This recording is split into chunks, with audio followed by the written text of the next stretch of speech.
Bien, vamos avanzando, sí. Con buena cantidad de temas. Vamos a hemorragia la primera mitad del embarazo. Entonces ya enfocamos la primera parte de los cambios fisiológicos, le hemos dado un panorama a los cambios fisiológicos y vamos a lo que es patología. Ah, ya, me hablaban de la hiperemesis, se están preguntando qué es hiperemesis gravídica. A ver, no hay muchas preguntas, pero vamos a comentar. La hiperemesis gravídica. La hiperemesis gravídica es una enfermedad caracterizada por náuseas y vómitos incoercibles. Es decir, aquellas náuseas que no ceden así nomás, son terribles, son intensas, ¿sí? Y que aparecen antes de las 14 a 16 semanas de gestación. Es decir, esta hiperemesis gravídica de náuseas y vómitos incoercibles son capaces de ¿qué? Pueden producir trastornos hidroelectrolitos, son capaces de producir trastornos metabólicos y problemas secundarios como son la hipovitaminosis, o mejor dicho, la desnutrición que puede generarse en la paciente. Por hipovitaminosis podemos encontrar déficit de vitamina B1, ¿sí? Síndrome de Wernicke, ¿sí? Déficit de periodicina. Entonces, este cuadro de hiperemesis gravídica de náuseas y vómitos incoercibles en el embarazo. Tiene criterios, o sea, te cuento la hiperemesis gravídica, tiene unos criterios diagnósticos. Criterios diagnósticos. Uno es caída del 5% del peso materno, ¿sí? Disminuye en más del 5% del peso materno. El otro es uno que es considerado casi patognomónico, dicen es la presencia de cuerpos cetónicos en orina. Detectar cuerpos cetónicos te habla claramente que ese ayuno, el ayuno secundario de náuseas y vómitos, es tan intenso que hace que el organismo materno, el organismo trate de buscar fuente de glucosa. Acuérdate que el principal combustible energético en todo organismo viviente es la glucosa. Entonces, al no haber ingreso de glucosa, lo que hace el organismo materno es tratar de buscar otras fuentes secundarias, ¿no? Es lo que se conoce en bioquímica como metabolismo intermediario, ¿no? ¿Y qué va a hacer? Va a utilizar a proteínas y lípidos. Sin embargo, en ese proceso, eso se llama gluconeogénesis, ¿no? Gluconeogénesis, formación de glucosa de nuevo, neogénesis. Entonces utiliza proteínas, utiliza grasas, y en ese proceso, sobre todo de las grasas, es donde se producen estos compuestos tóxicos que son los cuerpos cetónicos. Encontrar cuerpos cetónicos es confirmar el hecho de un ayuno tan intenso que ha llevado pues a un cambio en el metabolismo de la persona, de la gestante. Hiperemesis gravídica. Con eso espero darte un panorama de esta entidad. Bueno. Vamos al tema de hemorragia primera mitad del embarazo. Y en hemorragia primera mitad del embarazo debemos tener presente lo siguiente, ¿no? Y hay tres patologías importantísimas. Hay tres patologías que tienes que saberlas porque eso preguntan bastante. Uno es el aborto, el otro es el embarazo ectópico y otro es la enfermedad trofolástica gestacional, que tiene dos variantes. Te lo voy a puntualizar una vez acá para que no ya llegues un poquito formado con el tópico. Benignas y malignas. Ocurre que lo benigno es más del 90% de todas las enfermedades trofolásticas. Ya a la cabeza tenemos el embarazo molar. De una vez te lo menciono ahora para que ya se te sea fácil. Aquí tenemos la mola y la piforme incompleta, Y los malignos se entiende que son aquellos que pueden hacer metástasis, son formas de cáncer. A esto les llaman neoplasia trofolástica gestacional o neoplasia trofolástica gestacional. Ya tenemos a la mola invasora, al coriocarcinoma y al tumor acetoplacentario. Entonces, esto es para tener un panorama de lo que vamos a ver en un rato. El aborto y la amenaza, el embarazo ectópico, la enfermedad trofolástica gestacional que puede tener dos variantes, la benigna, que lo más frecuente, el 90% de todo, el embarazo molar con la mola y piforme completa, la mola y piforme incompleta, el maligno porque hace metástasis, también te lo conocido como neoplasia trofolástica gestacional. Cuando te dice neoplasia, piensa en mola invasora, coriocarcinoma y tumor acetoplacentario. Esto es para tenerlo presente. Muy bien, dicho esto, vamos a esta pregunta, la lanzamos y a ver, a responderla. Gestante de 8 semanas, con dolor abdominal tipo cólico y sangrado vaginal rojo urticante, examen físico, la presión 120-60, la presión, frecuencia cardíaca 72, oye, me están diciendo que no te compensar hemodinámicamente, ¿ah? Tamaño vaginal, útero tamaño uterino compatible con la edad gestacional, 8 semanas, 8 centímetros, útero, orificio cervical cerrado, no hay más diferencial. ¿Cuál es el diagnóstico más probable? A ver, lance sus respuestas al chat. Muy bien. 2, 3, más, jóvenes, 4, 5, 6, muy bien. 7, 8, muy bien. 9, 10, excelente, muy bien, mis jóvenes padres, muy bien. ¿Qué pasó? Sabotaje. Muy bien. Entonces, mayoritariamente, solo dos hasta el momento que van a las otras respuestas, de los 14 que han contestado. Esto es amenaza de aborto. Y vamos a ver por qué es amenaza de aborto. Amenaza de aborto. Sí, amenaza de aborto. Dos que me contestaron aborto en curso, y vamos a ver por qué es aborto en curso. Esto es amenaza de aborto. Vamos al desarrollo. ¿Qué es aborto? El aborto viene a ser la interrupción del embarazo. La interrupción del embarazo que puede ser de manera espontánea, y por cierto, el espontáneo es lo más frecuente. El espontáneo es la forma más frecuente. Y la otra espontánea, vamos a poner acá, espontánea. Dice que el espontáneo es lo más frecuente, 70%. Y la otra es la provocar. Y cuando hablamos de provocada, no nos referimos exclusivamente pues, al ilegal, ¿no? Al que tiene mala intención, mala praxis. No, también puede ser aborto terapéutico. Con sin expulsión parcial o total de producto de la concepción antes de las 22 semanas o cuando pesa menos de 500 gramos. ¿Sí? Y acá hago énfasis en lo siguiente. Antes de o menor a las 22 semanas. O menor a 500 gramos. Porque cuando tiene 22 cumpliditos, ya no es aborto. 22 semanas exacto, ya no es aborto. Técnicamente, médico legalmente, ya no se puede hablar de aborto. Y cuando es 500 gramos cumplidos, de la misma manera. Entonces hay que tener claro eso. Menor a 22 semanas es otra cosa. Menor a 22 semanas es aborto. Y acá tenemos las siguientes definiciones. Tiene que saber la amenaza de aborto, aquí hay obviamente un retraso de la regla, hay pruebas de embarazo positiva, hay un embrión o feto viable presente con latidos cardíacos fetales, con latidos cardíacos presentes, está viable. Sangrado uterino que puede ser de escaso a una cantidad, es verdad. El dolor cólico que puede ser leve a muy intenso, que también puede ser, pero no hay dilatación cervical.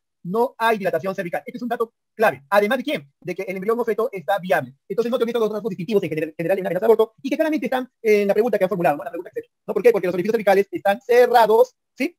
Lo único que no te dicen, pues no te dicen si el feto está o el embrión está con actividad cardíaca, pero lo infieres porque los orificios cervicales están cerrados, no describen pues, por ecografía, hay un sangrado leve, rojo rutilante, es más compatible una amenaza de aborto. Luego viene el aborto inevitable, que también han hecho un buen grupo de preguntas en el recetado médico. No sería bueno que las haga para ustedes, terminamos. Aquí, sí, ahí puede haber un aumento de tamaño del útero, un sangrado uterino abundante o ruptura de bolsas, este es el rasgo distintivo, se rompen las bolsas. Aquí, además de dolor cólico, de sangrado, hay pérdida de líquido porque las bolsas se han roto, las bolsas poliamnióticas se han roto.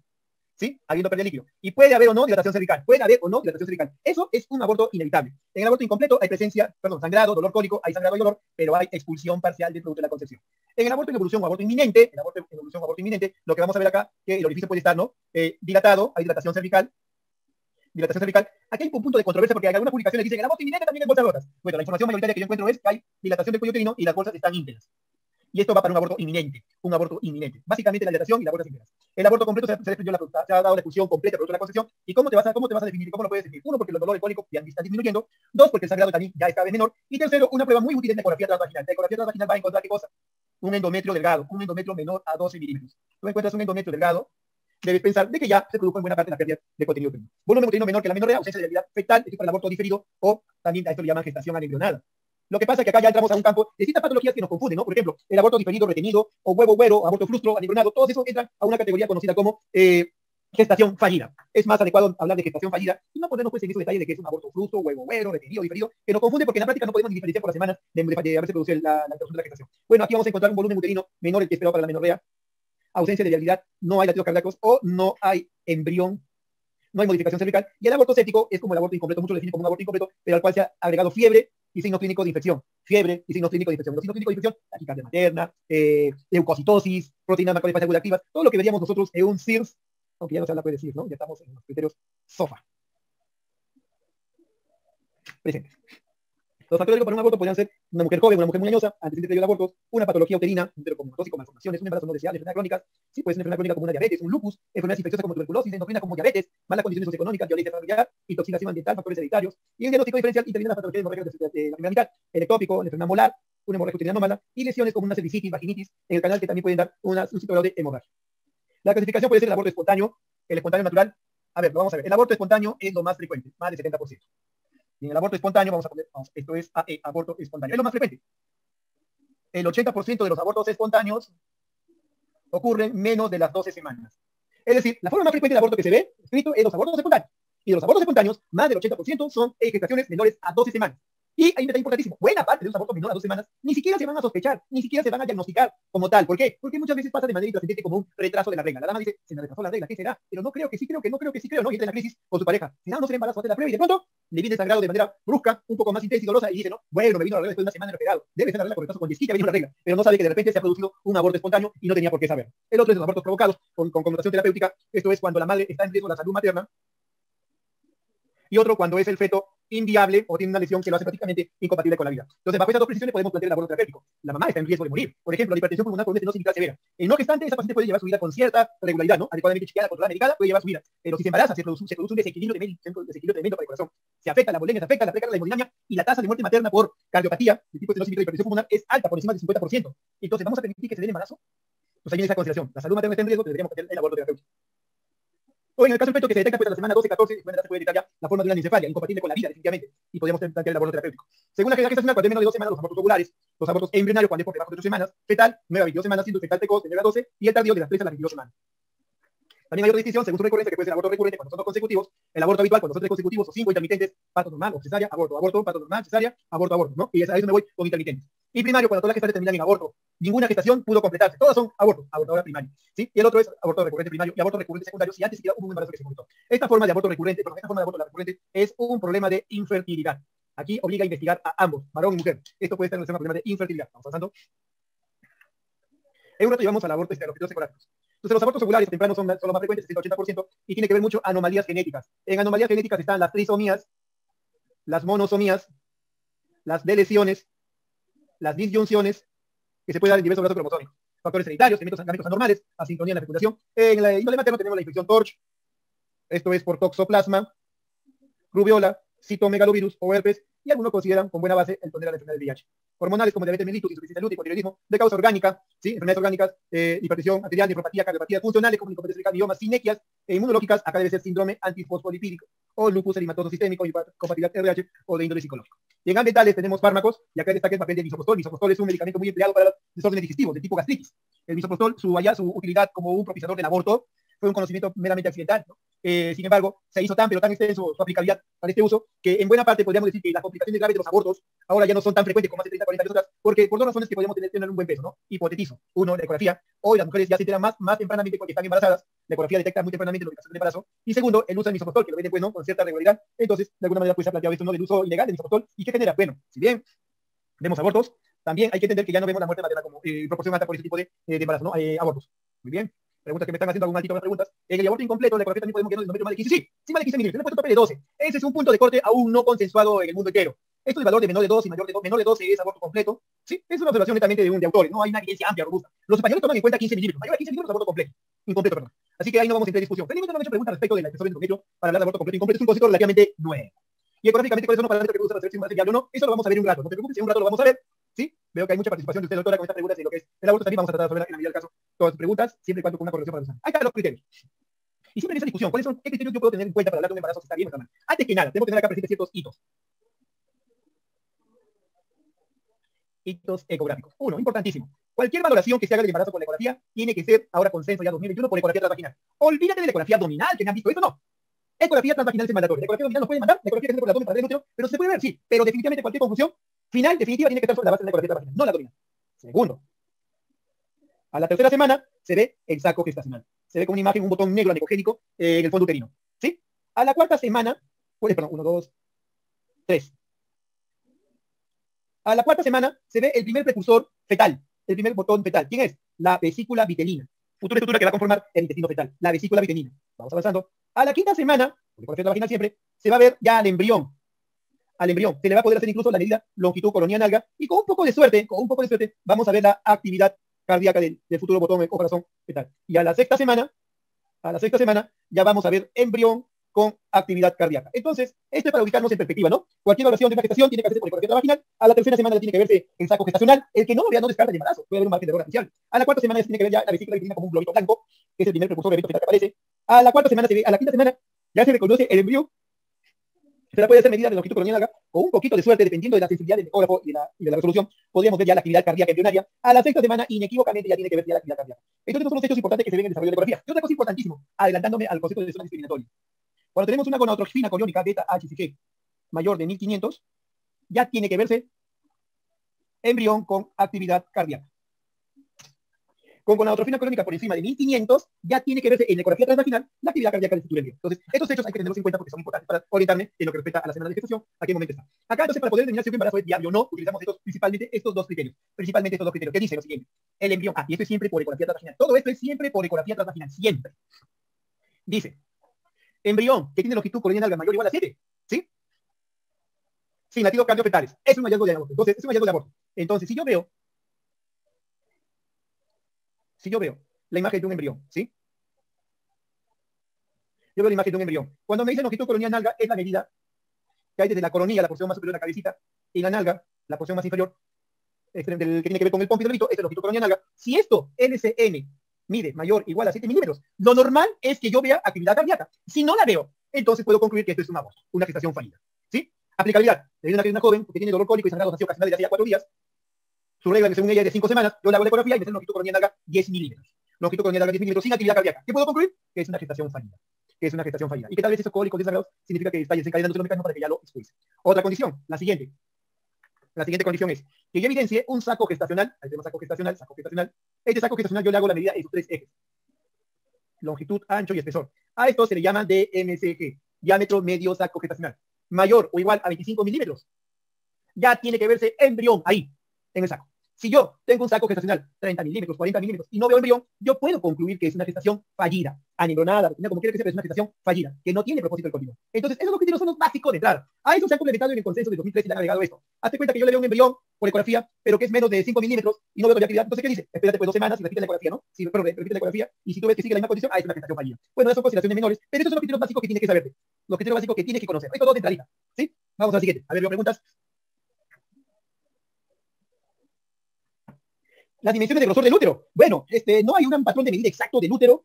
Vas a encontrar variaciones en los libros de anatomía, pero más o menos va la figura así. El útero en medidas en una mujer no gestante, una mujer que no se ha embarazado, lo vamos a poner en perspectiva. La medida del útero de una mujer en edad fértil y aún no ha tenido ningún embarazo. Ese útero más o menos mide en longitud 6 a 8 centímetros. Longitud. Antero-posterior 2 a 3 centímetros. Y transverso de 3 a 4 centímetros en promedio. ¿Sí? Ahora, el tamaño del útero de una mujer que ya ha tenido embarazo el tamaño del útero de la mujer que ya tiene embarazo ya no es de 6 a 8 centímetros, sino puede ser de 7 a 9 centímetros, 7 a 10 centímetros máximo en longitud, ya no es 2 a 3 anteroposterior, puede ser de 3 a 4 centímetros anteroposterior, y el transverso ya no es 3 centímetros, ya puede ser 4 o 5 centímetros. Tiende a ser un poquito más grande el tamaño del útero de una mujer que ya ha tenido embarazos. Pero estos datos son netamente referenciales, como insisto, pueden variar, ¿no? Según el libro de anatomía o según el libro de ginecología que tome. Es un promedio aprox, ¿sí? Con actividad cardíaca se refiere al latido cardíaco, claro. Lo que pasa es que cuando hablamos de un embrión, ¿no? De 7, 8 semanas, no es correcto decir que hay corazón, es el botón cardíaco.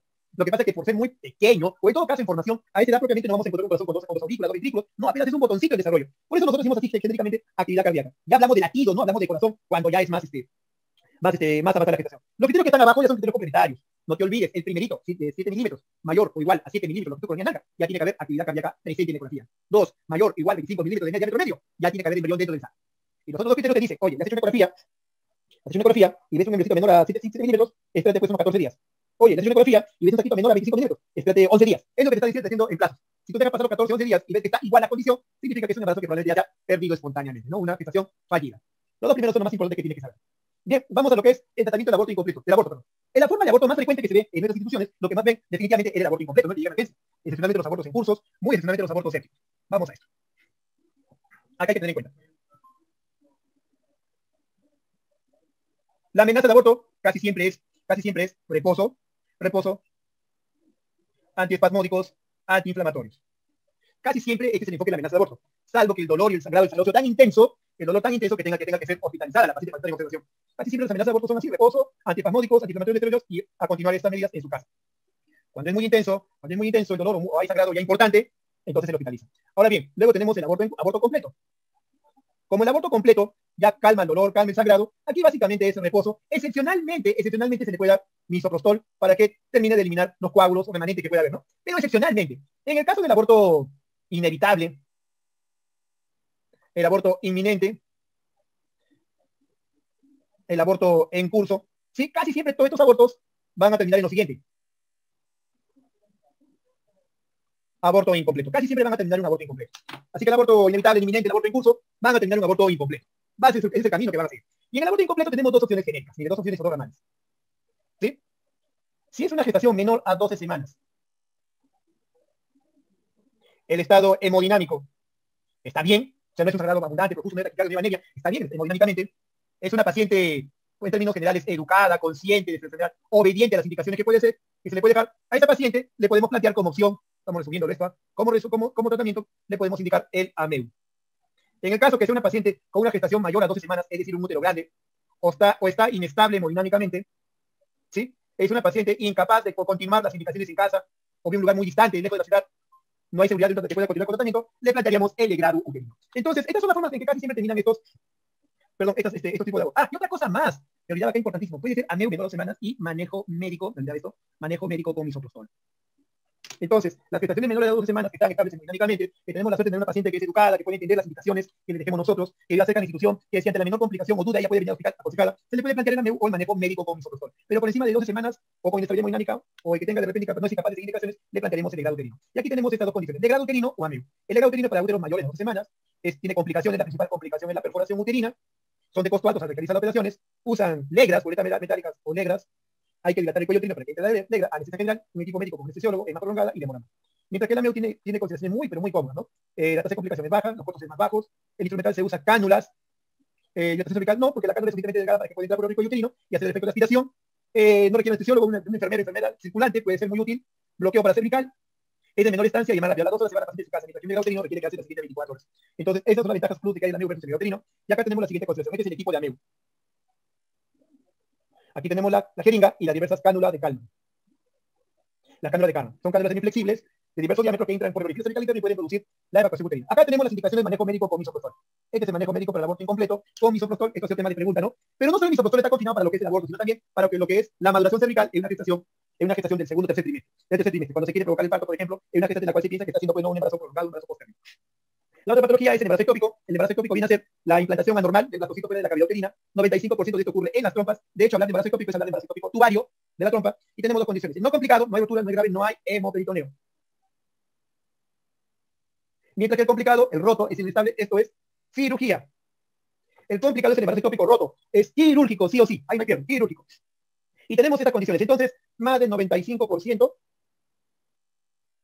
en la trompa. Pero acá tenemos el lugar más frecuente, el ámpula. El ámpula representa el 70% de todos los tubarios. De hecho, es el lugar más frecuente de embarazo ectópico. Tenemos aquel que se produce en las fimbrias, el infundibular, el que se produce en el ísmico y en el cuerno intersticio. Otra forma de ectópico viene a ser el ectópico cervical. ¿Y qué le propician esto? El principal factor de riesgo es enfermedad inflamatoria pélvica. Para muchos doctores es tan, pero tan importante su presencia que enfermedad inflamatoria pélvica es sinónimo de salpingitis o inflamación de la trompa.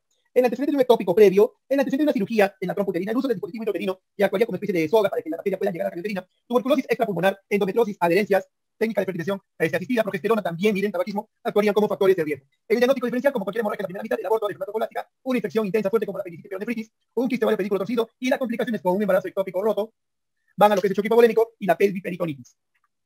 ¿Cuál es el manejo? Si una paciente viene con una prueba de embarazo en orina positiva, a esta prueba de embarazo en orina se le conoce como pregnóstico. Hazte un pregnóstico, hazte una prueba de orina. Si te sale una prueba de embarazo, sí, la más básica, una prueba de embarazo en orina positiva, y hay dolor abdominal con sangrado o dolor o sangrado, recuerda que el ectópico no necesariamente va a sangrar en cantidad total de vagina, puede haber una cuestión importante. La evaluación clínica te obliga a plantear, ¿está estable o inestable hemodinámicamente? Porque si está inestable hemodinámicamente, es decir, la presión arterial media está por debajo de 65, está en taquicardia, está con signo de shock hipovolémico, entonces el tratamiento es quirúrgico sí o sí. Ahí no hay vuelta que darle. Ese caso tiene que entrar sí o sí a cirugía. Ese caso tiene que entrar sí o sí a cirugía. Ahora, si está hemodinámicamente estable, está bien, tiene un grado de dolor leve, no está descompensada, le podemos hacer una ecografía transvaginal. Esto es lo que es ecografía transvaginal, lo cual va a encontrar acá embarazo intrauterino presente. Si hay un embarazo intrauterino, esto es control prenatal. Continuará con su control prenatal. ¿Sí? Ahora, si ve un embarazo intrauterino anormal, ¿sí? Como aborto, incompleto, completo, inevitable, tratar. Y si no diagnostica nada, no ve nada, definitivamente hay que hacer gonadotrofina coriónica. Pero si ve en ecografía un embarazo fuera de la cavidad uterina, es un ectópico. Ahora, acá nace un concepto bien importantísimo llamado zona discriminatoria. ¿En qué se basa esto? En aquellas situaciones donde yo no puedo ver por ecografía el embarazo, no puedo ver por ecografía, aplica el concepto de zona discriminatoria que nos dice, cuando la gonadotrofina coriónica es de más de 1500 unidades, cuando es más de 1500 unidades, se le decía anteriormente, que ya tiene que verse sí o sí el embrión, ya tiene que verse esa tiene que ver la actividad cardíaca. Entonces, si yo le hago una gonadotrofina coriónica de más de 1500, ¿sí? Y encuentro ahí que hay un embarazo, ya encuentro la ecografía transvaginal, le hago una ecografía transvaginal y puede hacer que yo encuentre los signos de un embarazo intrauterino normal o un aborto completo. La otra condición es que le hagamos una dilatación y curetaje, porque no encontramos nada, más de 1500 no encontramos nada, y aquí lo que buscamos es el fenómeno de áreas externas. Ahí tendría la aplicación del fenómeno de áreas externas.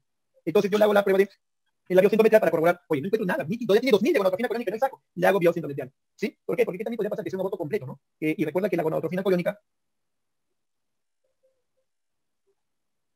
normalmente, la gonadotrofina coriónica se duplica cada 48 a 72 horas. Normalmente, la gonadotrofina coriónica se duplica 10 minutos de pasamos. La gonadotrofina coriónica se duplica cada 48 a 72 horas. Otra cosa importante, ¿no? Si la gonadotrofina coriónica no se duplica en esos rangos, ¿no? De 48 a 72 horas, o se mantiene en meseta o se eleva muy pobremente, significa que el embarazo es anormal. Y otro detalle importante es que gonadotrofina, para repetir lo que hemos mencionado, más de 1500, gonadotrofina, beta-HCG, más de 1500, tiene que verse actividad cardíaca embrionaria, tiene que verse un embrión. Entonces, eso hay que tener presente con respecto a este examen, ¿sí? Si la gonadotrofina se ha incrementado normalmente, es decir, por 2, hay que hacer la ecografía transvaginal para ver si hay embarazo o no. Si tiene más de 1500, obviamente que vamos a ver embarazo intrauterino, está normal, control prenatal, o de repente veremos un embarazo ectópico. Todas estas consideraciones particulares hay que tenerlas en cuenta para cada tipo de hallazgo que encontremos. Vamos a la siguiente patología, que es el de la enfermedad trofólástica, pero la pregunta, la dilatación encuentra qué tipo de evacuación uterina engloba, o es otro procedimiento distinto. A ver, en el caso del embarazo ectópico, si yo ya le he hecho la ecografía y no he encontrado nada, no encuentro ninguna gestación intraútero, le hago el dosaje de gonadotrofina coriónica y me sale 3000 y no encuentro nada por ecografía, entonces, ¿qué posibilidad me cae? ¿Qué posibilidad podría haber? Ya tiene 2000, 3000 de gonadotrofina coriónica y no hay nada intraútero. Entonces, la posibilidad es que o hay un ectópico o de repente ha tenido un embarazo intrauterino, un aborto. Este sangrado, este dolor, ha sido un aborto y el aborto ahí se expulsó, no se da cuenta. Entonces yo le hago la biopsia endometrial, no como una especie de curetaje biópsico, y lo que veo es, si me sale tejido desigualizado con la reacción de áreas estelas, significa que en algún lugar de la cavidad abdominal debe estar el embarazo ectópico. Pero vayan, señores, hoy por hoy la ecografía es tan contundente, la ecografía transvaginal es tan contundente en buenas manos, que no hay posibilidad que se nos pase por alto un ectópico en la ecografía. El EPI, el momento de la gestación del principio previo generalmente el embarazo ectópico, la enfermedad pélvica inflamatoria ya ha estado de manera previa. Es un factor de riesgo importantísimo. La presencia de enfermedad pélvica en el momento o antes del embarazo. Bien, vamos a lo que es enfermedad trofólástica gestacional. Aquí yo les hablaba que es una alteración, es un embarazo normal porque hay crecimiento mitótico del ciclo y ciclo trofolato que dan origen a los tejidos fetales, ¿sí? Pero no hay embrión, no hay feto, en todo caso es lo que no se ve normalmente. Y agrupa diversas patologías que tienen como característica un aumento del trofolato y un aumento marcado de la gonadotrofina coriónica. Acá tenemos dos clasificaciones histológicas. La mola atiforme benigna es lo más frecuente, con su variedad mola y atiforme completa. Vamos a poner acá mola y atiforme completa, y la mola y atiforme incompleta. Esta tiene embrión o feto. Generalmente antes del segundo trimestre, mejor dicho, antes de las 12 semanas, antes de las 12 semanas se elimina. Entonces, en la mola latiforme tenemos dos variantes, la mola completa, hay que mencionar que es 90% de la forma benigna, y que la mola latiforme completa es lo más frecuente que se ve en estas variantes, y que esta no hay embrión alguno, solo es placenta con marcado edema, ¿sí? Predominante. Y la otra es la NTG, neoplasia trofolástica gestacional, con sus variantes mola invasora, coriocarcinoma y tumor citoplacentario. El coriocarcinoma es considerado el cáncer de cánceres trofolásticos. La mola invasora y el tumor trofolástico también hace metástasis, pero si hacemos una comparación hacia quién tiene más de cáncer, o mejor dicho, es un cáncer, es el coriocarcinoma. Es frecuente en las mujeres añosas que se embarazan añosamente, en mujeres muy jóvenes o de edad, bajo niveles económicos, dieta pobre, folatos, factores genéticos y antecedentes en mola previa. ¿Qué es lo que más se encuentra en ellas? Una hemorragia indolora en 97% de los casos. Un útero aumentado de tamaño desproporcionadamente, preeclampsia, se ve preeclampsia, expulsión de vesículas, hiperemesis gravídica por la gonotrofina coriónica incrementada, hipertiroidismo, distrés respiratorio, quiste esteca, luteíno, que hemos mencionado. El diagnóstico diferencial, como las anteriores, el aborto, un cuerpo lúteo hemorrágico, enfermedad trofolástica, pionitis, ¿sí? En alusión no solo por dolor, sino por la hemorragia. Casi siempre la hemorragia que se ve, lo más frecuente que se ve, podemos encontrar la presencia de vesículas o hidátides. Acá vemos la clasificación, una clasificación con sus características clínicas y patológicas. Se los dejo ahí para que lo tengan ustedes presente. No vamos a entrar en discusión cada una, pero sí debo decir que la mola latiforme es benigna, la mola parcial benigna, y la mola invasora es neoplasia cáncer, neoplasia trofolástica gestacional. Aquí hay ausencia de embrión, el componente es diploide, pero miren, es paterno. El material genético todo es paterno. Y acá hay patrón mosaico, tanto del papá como de la mamá, son triploides. Generalmente los embarazos se pierden espontáneamente, van como abortos incompletos espontáneos, y probablemente era una mola y latiforme parcial. En la mola invasora invade el miometrio, dilata las velocidades, en el coriocarcinoma hiperplasia trofolástica, velocidades ausentes, hemorragia, y el tumor citoplacentario con células que invaden pues, el miometrio, hay invasión vascular, hay ausencia de velocidades, y hay un detalle importantísimo, en este tumor vamos a encontrar el lactógeno placentario. Detalle importantísimo que la utilidad y el seguimiento de estas pacientes es la gonadotrofina coriónica. La gonadotrofina coriónica fracción beta es el marcador tumoral de seguimiento en el tratamiento de las pacientes con estas entidades. Lo esperado es que la gonadotrofina coriónica y los controles semanales vayan en bajada. Si está en condición estacionaria o incremento, eso es anormalidad. Y para que no te olvides la presencia de la mola, mira cómo es la vesícula, las hidátides, ¿sí? Y la desproporción del tamaño uterino en relación al útero. Este puede ser un útero de 12 semanas por última regla, pero por altura uterina. Este es un útero por última regla, más o menos tendría 12 semanas, pero por altura uterina parece de 22 semanas, 25 semanas. Vean entonces la desproporción del tamaño con la edad gestacional. Y obviamente al haber más trofolato, los síntomas de embarazo son más intensos, son más nauseosos, más vómitos, más incomodidad. En la enfermedad trofolástica, la imagen de empanal de abeja es considerada por muchos como una imagen patognomónica de la enfermedad trofolástica. Mira, la imagen de empanal de abeja, otros dicen tormenta de nieve. ¿Ven la imagen de una tormenta de nieve? Es porque estás viendo una enfermedad trofolástica estacional. Mira acá la vesiculita dentro del útero, mira acá un feto comprimido, no hay mucho líquido amniótico y ves acá la vesícula, es una mola parcial, y los quistes tecaluteínicos que resuelven espontáneamente antes de los 3 meses de haber tenido